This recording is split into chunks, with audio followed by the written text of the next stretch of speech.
Meowdy everyone, and welcome to TwstNotes, where I summarize the latest main story update in JP. This update was interesting, to say the least. It was honestly pretty hard to read at times for a variety of reasons, but it's interesting, that's for sure. But I'm going to talk about that more later, so let's go ahead and jump into the meat of this video.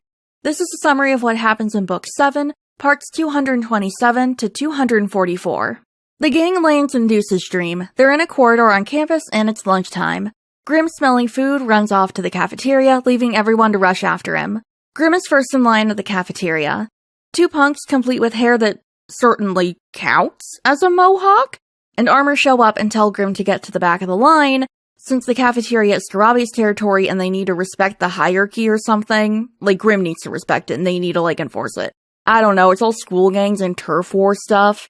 The others arrive and Silver is worried about a fight breaking out. Deuce shows up and confronts the Scarabia students, telling them that Hartslobule is ranked first and not Scarabia. He's not in full delinquent mode, but he's on the way, and also his hair is bleached. He points out Hartslobule is number 1 and Scarabia is number 2, and that this is Hartslobule's turf now. The Dukes don't like that and say Deuce didn't even show up to the fight where they established this. But before a fight can break out, Kate and Trey show up and challenge the guys, saying Deuce didn't go because he had a track meet and that sort of thing trumps turf wars. Since Trey and Kate are higher ups than Hartslobule, the Scarabia guys leave. They actually give Kate a title, which was kind of surprising. I don't know if this also applies to reality, but they call Kate the assistant to the vice house warden, so that's a thing. At least in the stream. However, Kate and Trey both immediately get aggressively possessive over you, demanding to know why they're with Leona, and if they've entered some kind of agreement/alliance with Savannah Claw. They say it like making a home with Savannah Claw or something like that. And not gonna lie, at first I was like, are they asking if we're sleeping with Leona? What? But then I realized it's absolutely not that. Although that could be a fanfic idea. And also, while we're talking about it, this whole dream was actually really hard to read.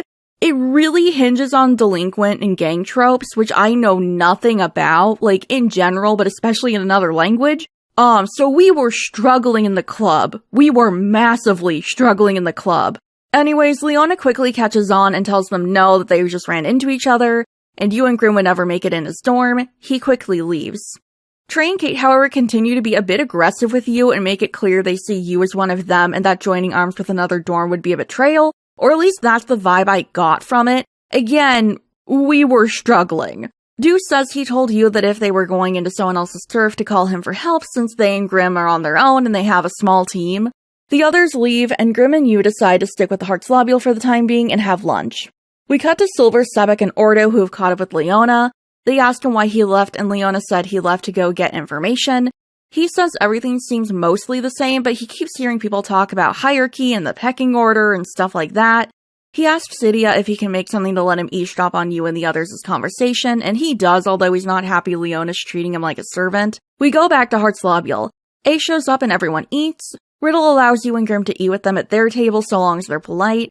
They talk and you is extremely confused by all the turf war stuff. Me too. We learn that in Deuce's dream, the dorms are all fighting for their own spots on campus, and if you want to go somewhere and use a facility or do something, you have to fight the dorm guards to prove you're worthy enough to use the thing. Trey says the Ramshackle is a designated, quote, inviolable area. I don't know if I'm pronouncing that right. It is 4 a.m. I don't care to look it up. But anyway, it's inviolable.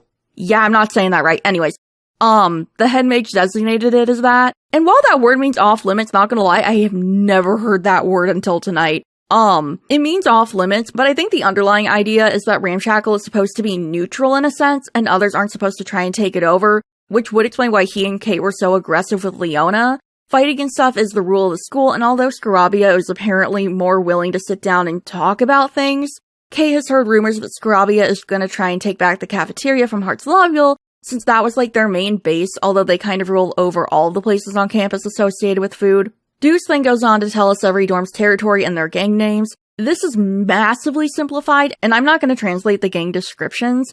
They play off how the dorm is spoken, Savannah Claw, a kanji for, saw, and, so on and so on. And while the kanji do mean things, I'm going to be so real, this is way out of my league. And trying to translate it and make sense of it is just not happening. I tried, I think it's better off if I don't even try. Like, I'm gonna be so real. I just think it'd be better if I did not even attempt it, so I'm not going to. Heart's Lobule is Crimson Lotus Punishment. Savannah Claw is Beast King's Roar. Octavanel is Sea Demon Tide. Scarabia is Scorching Hot Venomous Snake. That is these are quite literally literal translations, I'm not joking. Pumfiore is Absolutely Beautiful. LMAO, sick twist reference. Ignihide is Blue Fire Machine Core. And Diasomnia is Roaring Lightning Shadows. Also, Ordo is described as a crazy dog, which gagged me, not gonna lie, I was shocked. Everyone in the squad is like, huh? Yeah, we're misbehaved, but we aren't that bad. Personally, I would be more shocked about the Ordo comments and talking about that, but okay. As everyone's eating, a Heart's Lobule student comes rushing in. It turns out guards all have the same obnoxious-looking mohawks that are color-coded to the dorm, and they also have armor. He tells Riddle that Octavanel is attacking the library and trying to take over. Riddle orders Ace and Deuce to round up some freshmen and go settle the situation. He and Kate don't feel like they can leave the cafeteria because they literally just got control over it. But also the team that led the attack on the library was freshmen, so fighting fire with fire, I guess. Ace and Deuce rush off, and you and Grim follow. The others follow after them. They get to the library, and the bitches are fighting with books. The Octavanel squad is freaked out when Ace and Deuce show up. Deuce beats them with a hardback, leather-bound copy of the Queen of Hearts' rules. Everyone else arrives. The library is a mess and books are ruined. Sebek is devastated to see a textbook torn up, but when he tries to gather the pages to try and fix it, he finds out the books are all blank. I mean, not all of them are blank, some of them have like a little bit of text, but like they're basically all blank. The others kind of rib Deuce for not reading, but Sebek is furious that 1, books have been ruined, and also 2, that Deuce says he's an honor student but isn't doing shit basically. And he decides to join in the fight since he's now big mad. Sebek bodies Deuce with a book and gets on his case saying he's not a real honor student because he doesn't study and gives him this whole, like, speech about how he sucks. Grim is like, you're getting onto him for using a book as a weapon when you're doing that too? And Sebek insists because the books are blank, they're not really books. Deuce is shocked that the books are all blank. Ace reveals himself as the Darkness and tells Deuce he's a real honor student because he fights for the right to study and he does his best. But Deuce is starting to remember. He starts to get Coates back into sleep, but Grim points out to Deuce that, like, Ace would never be so nice and encouraging to him. We then get an honestly extremely painful scene where Deuce remembers all the terrible, cruel things Ace has said to him and all the times he threw Deuce under the bus, interspersed with the Darkness Ace being kind and encouraging. It was actually kind of hard to read. Just emotionally, it was very difficult to read. Deuce realizes this is a dream and wakes up. He's furious and fights Ace. The Darkness is defeated. Deuce is still pretty confused about everything going on and asks you what's going on. Ordo explains with that stupid little video that got my video demonetized. I remember that shit, Aniplex. I will never forgive, never fucking forget. Man, that still makes me so fucking mad. Ugh. Anyways, Deuce is sad about this dream and feels like he's far away from being an honor student. Ordo reminds him that the dreams are born from a distorted view of desire, so it doesn't really mean much. Deuce says he'll help out and they give him the link letter thing for the final boss fight. Sebek is still harping on Deuce for not studying because he is a born hater. And Ordo realizes a book at Deuce's feet is actually pretty full, and Deuce recognizes the book. It's a children's book on stories around the soldiers that serve the Queen of Hearts. Deuce talks about how he always asked his mom to read it to him, and once he learned to read, he read it constantly. Sebek is impressed with the book and says he'll check it out once they wake up. We learn Sebi loves to read. He even says he can't imagine people not liking reading, and everyone asks him for book recommendations. I'm gonna make him read The Last Battle or Prince Caspian by C.S. Lewis so he knows what true suffering is. I hate those books. They were so awful. Oh my god. Oh my god, those books were awful. They were so awful. I mean, although, to be honest, the only good Narnia book was Voyage of the Dawn Treader, but I digress.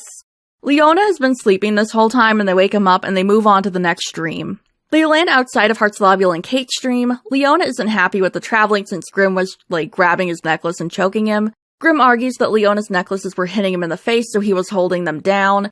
Sebek complains that Leona's hair was getting in his face and tells him to tie it back next time. Leona demands Idia make the traveling smoother, and the two argue, with Idia saying he's the most busy out of all of them because he's developing a cheat tool, and Leona should suck it up and stop telling him that he's not doing anything.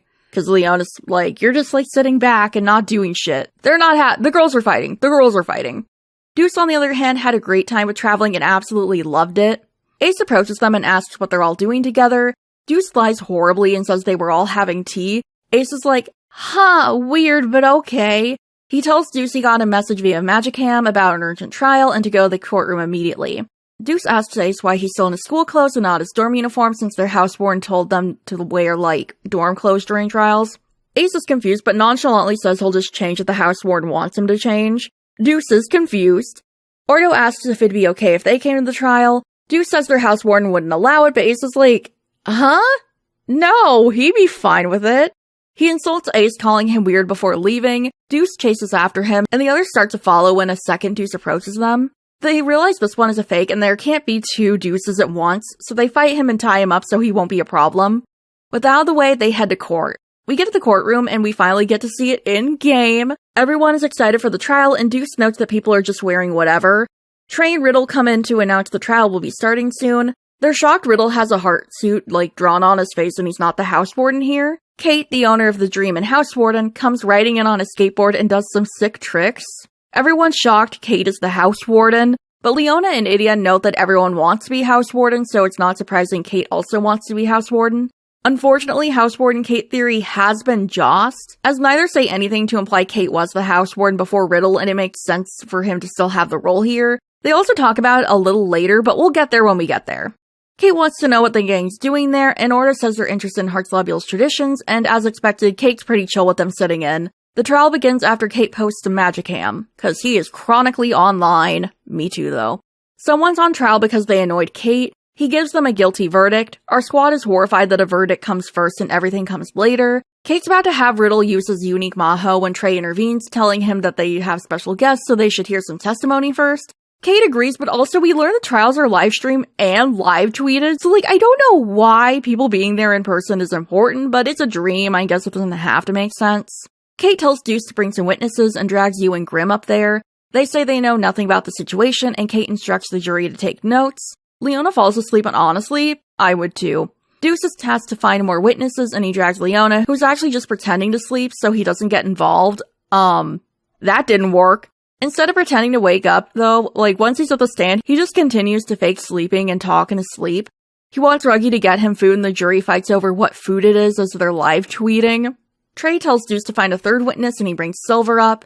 Silver says he doesn't know anything and was just at his dorm drinking tea when the crime happened. He's grilled on whether it's his birthday, and he says it isn't. The others, hearing this, immediately throw an unbirthday party in the courtroom.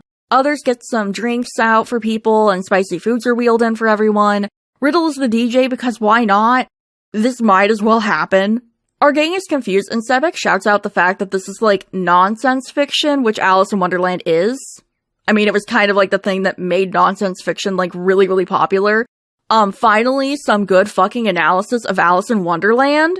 So the gang is chatting, and they're like, well, isn't this better than reality? We learn from Leona and Idia that during their first year, Hartzlobule was completely chaotic. The dorm was a mess, graffiti was everywhere, it was just insane. Leona says during his sophomore year, he met the housewarden once, and then a week later, Riddle came in as the new housewarden and reformed the dorm. Leona also wonders if this dream is more or less what Kate and Trey too always wanted. He guesses that maybe the reason they were so loyal to Riddle was because they thought maybe they could use Riddle as a figurehead and rule the dorm themselves and start a revolution through him, but obviously that backfired. Deuce is offended by this and says Kate might be mean sometimes, but he's kind, and Leona questions if he truly knows Kate. Kate, Trey, and Riddle approach the gang, asking what's wrong and why no one's eating. The gang gets egged into eating food, being told it's delicious and that it's against the law to be rude. Riddle starts force-feeding Silver, who says it's fine and he can eat on his own, but Riddle doesn't let up. Kate tries to force Leona to drink some mystery drink that changes flavors. Leona keeps saying he doesn't want to drink it, and Kate threatens to behead him if he doesn't. Ordo breaks the bottle for him. He tells Kate to knock it off and that his tricks won't work on him. He accuses them of trying to lull the gang into sleeping. Everyone realizes that Trey and Riddle are darkness, but then it's revealed that even this Kate is darkness. They realize the real Kate isn't there and using his unique Maho. A fight happens and the gang realizes they have to find the real Kate.